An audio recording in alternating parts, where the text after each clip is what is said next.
Hi Rojan, welcome to Derick Jones family. Hi. എങ്ങനെയായിരുന്നു റോജൻ്റെ ഈ ഒരു എക്സ്പീരിയൻസ്, ഈ ഒരു ജേർണി ഓഫ് എക്സ്പീരിയൻസ് ഒന്ന് ഷെയർ ചെയ്യാൻ പറ്റുമോ? Okay, sure. ഓക്കെ, ഞാൻ ബികോം ആണ് എടുത്തത്. അപ്പോൾ logistics and supply chain management ജോലി ഉദ്ദേശിച്ചാണ് എടുത്തത്. അതുപോലെ ബാംഗ്ലൂരിൽ വർക്ക് ചെയ്യുന്ന സമയത്താണ് ഞാൻ ഈ ഏജൻസിനെ പറ്റി അറിയുന്നത്. അപ്പോൾ ഞാനൊരു യൂട്യൂബ് ആഡ് കണ്ടാണ് അറിയണതും ഇതിനെപ്പറ്റി അന്വേഷിക്കണം. ഇപ്പം ന്യൂസിലാൻഡ് എന്നുള്ളൊരു കാര്യം എൻ്റെ മനസ്സിൽ കയറി വന്നപ്പം ഡെറിക് ജോൺസ് ബെസ്റ്റ് ആണെന്ന് തോന്നി. കാരണം അവർ ആ ഏജൻസി ന്യൂസിലാൻഡ് മാത്രം കോൺസെൻട്രേറ്റ് ചെയ്ത് ചെയ്യണ ഒരു ഏജൻസിയാണ്.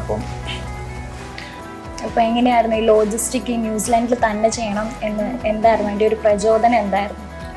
ഞാൻ കുറേ കൺട്രീസ് നോക്കിയായിരുന്നു. അപ്പം മെയിനായിട്ട് ന്യൂസിലാൻഡ് ചൂസ് ചെയ്യാൻ കാരണം കൺട്രി എന്ന് പറയുന്നത് പീസ്ഫുള്ളായിട്ടൊരു കൺട്രിയാണ്. അപ്പം പഠിക്കുന്ന ജോലി ചെയ്യാനാണെങ്കിൽ കൂടി ഞാൻ കൂടുതൽ പ്രിഫർ ചെയ്യണത് ഒരു പീസ്ഫുള്ളായിട്ടുള്ളൊരു നേച്ചറാണ്.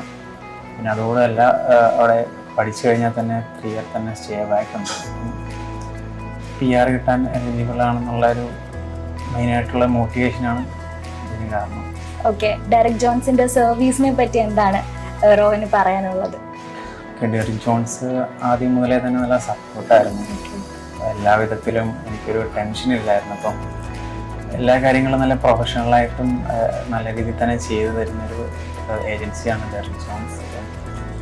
നല്ലൊരു എക്സ്പീരിയൻസ് ആയിരുന്നു എനിക്ക്. ഓക്കെ, ഫ്രണ്ട്സിനോടും അല്ലെങ്കിൽ ഇനിയും ചെയ്യാൻ അല്ലെങ്കിൽ ഈ ഒരു പ്രോസസ്സ് സ്റ്റാർട്ട് ചെയ്യാൻ ഉള്ളവരോട് എന്താണ് റോഹൻ എന്താണ് പറയാനുള്ളത്? ഡെറിക് ജോൺസിൽ വിശ്വസിച്ച് നമുക്ക് എന്തായാലും ഒരു റിസൾട്ട് കിട്ടുമെന്ന് എനിക്ക് എന്തായാലും ഓർമ്മയുണ്ട്. അപ്പം ഞാൻ അവരോടും പറയണത് വിശ്വസിച്ച് നമുക്ക് മുന്നോട്ട് പോകാൻ പറ്റിയൊരു ഏജൻസിയാണ്. അപ്പോൾ അത് മാത്രമല്ല എല്ലാവരുടെ എക്സ്പേർട്സ് ആണെങ്കിലും എല്ലാം നല്ല രീതിയിൽ തന്നെ നമുക്ക് ഗൈഡൻസ് തരുന്നുണ്ട്. എല്ലാവരോടും ഞാൻ റെക്കമെൻഡ് ചെയ്യാൻ തന്നെയാണ് ഉദ്ദേശിക്കുന്നത്. Okay, thank you Rohan. All the best for your future. Thank you.